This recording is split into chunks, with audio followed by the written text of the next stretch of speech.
Aiwa silks, Kasaragod, Kanhangad, Mangalore. കണ്ടകശനി നിങ്ങളെ കൊണ്ടേ പോകൂ. പറഞ്ഞു വരുന്നത് നരേന്ദ്രമോദിയെയും അമിത്ഷയെയും കുറിച്ചാണ്.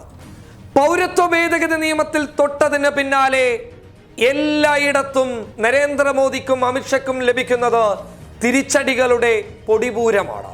അതായത് കണ്ടകശനിയാണ് മോദിക്കും അമിത്ഷയ്ക്കും കേന്ദ്ര സർക്കാരിനും.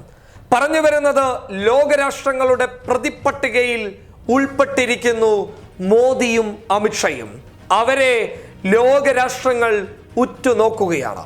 എടുത്തു പറഞ്ഞു കഴിഞ്ഞാൽ അറബ് ലോകരാഷ്ട്രങ്ങൾ അവരുടെ വിയോജിപ്പ് പരസ്യമായി പ്രകടിപ്പിച്ച് രംഗത്ത് വന്നതോടുകൂടി നരേന്ദ്രമോദി സർക്കാരിന് തിരിച്ചടികളുടെ പൂരമായിരിക്കുമെന്ന് ലോകരാഷ്ട്രങ്ങൾ അല്ലെങ്കിൽ അന്താരാഷ്ട്ര മാധ്യമങ്ങൾ, ദേശീയ മാധ്യമങ്ങളിൽ ചിലർ രേഖപ്പെടുത്തുമ്പോൾ അടുത്ത തിരിച്ചടി നരേന്ദ്രമോദിക്ക് ലഭിച്ചത് ഏറ്റവും നല്ല സുഹൃത്ത്.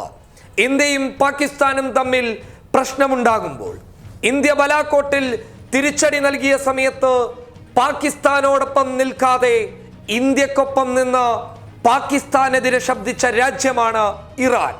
ഇന്ത്യയുടെ ഏറ്റവും നല്ല സുഹൃത്തുക്കളിൽ ഒരാളായിട്ടുള്ള ഇറാൻ പൗരത്വ ഭേദഗതി നിയമത്തിലും ഡൽഹിയിലെ കലാപവുമായി ബന്ധപ്പെട്ട് ശക്തമായ രീതിയിൽ രംഗത്ത് വന്നിരിക്കുന്നു എന്ന് പറയുന്നത് ഇന്ത്യയെ സംബന്ധിച്ചിടത്തോളം താങ്ങാൻ പറ്റാവുന്നതിലും അപ്പുറം ഒരു വലിയ തിരിച്ചടി തന്നെയാണ്. അതായത് ഇറാനിലെ പരമോന്നത നേതാവായിട്ടുള്ള അയാത്തുള്ള ഖമാനി ഇടപെടുന്ന വിഷയങ്ങൾ അതൊക്കെ ലോകരാഷ്ട്രങ്ങളിൽ ശ്രദ്ധിക്കപ്പെടുന്ന കാര്യം തന്നെയാണ്.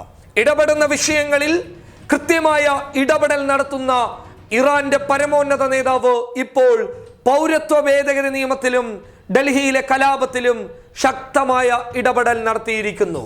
ഹിന്ദുത്വ തീവ്രവാദികളെ അടക്കി വെച്ചില്ല എന്നുണ്ടെങ്കിൽ, അവരെ ഒതുക്കി നിർത്തിയില്ല എന്നുണ്ടെങ്കിൽ മുസ്ലിം ലോകരാഷ്ട്രങ്ങളിൽ ഇന്ത്യ കേന്ദ്ര സർക്കാർ ഒറ്റപ്പെട്ടു പോകുമെന്നുള്ള ഒരു വലിയ താക്കീത് അമേരിക്കക്ക് മുന്നിൽ തല ഉയർത്തി നിന്ന് അമേരിക്ക തിരിച്ചടിച്ച സമയത്ത് അതേ കരത്തിൽ തിരിച്ചടിച്ച് ശക്തമായ മുന്നറിയിപ്പ് നൽകിയ ഇറാനാണ് കേന്ദ്ര സർക്കാരിന് ശക്തമായ താക്കീതുമായി രംഗത്ത് വന്നിരിക്കുന്നത്.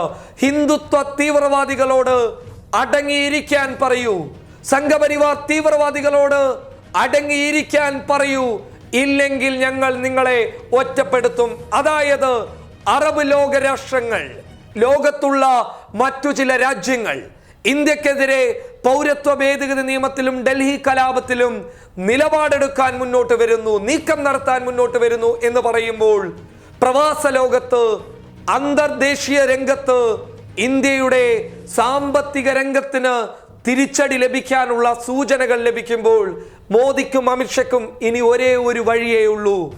രാജ്യത്തെ സംഘപരിവാർ തീവ്രവാദികളെ, സംഘപരിവാറിന്റെ ആക്രമണകാരികളായിട്ടുള്ള പ്രവർത്തകരെ അടക്കി നിർത്തിക്കൊണ്ട് പൗരത്വ ഭേദഗതി നിയമത്തിൽ ഒരു നന്മയാർന്ന തീരുമാനവുമായി മുന്നോട്ട് വന്നാലല്ലാതെ മോദിക്കും അമിത്ഷയ്ക്കും ഇനി ഒരു രക്ഷയുമില്ല. കാരണം ഉറ്റ സുഹൃത്തുക്കളായിട്ടുള്ള സൗദിയും ഇറാനും പിണങ്ങി നിൽക്കുന്ന സാഹചര്യത്തിൽ അന്താരാഷ്ട്ര ലോകത്ത് ഇന്ത്യ അല്ലെങ്കിൽ കേന്ദ്ര സർക്കാർ ഒറ്റപ്പെട്ടു പോകും.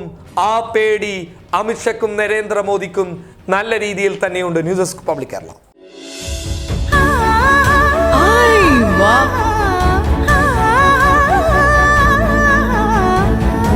Aiwa silks, Kasaragod, Kanhangad, Mangalore.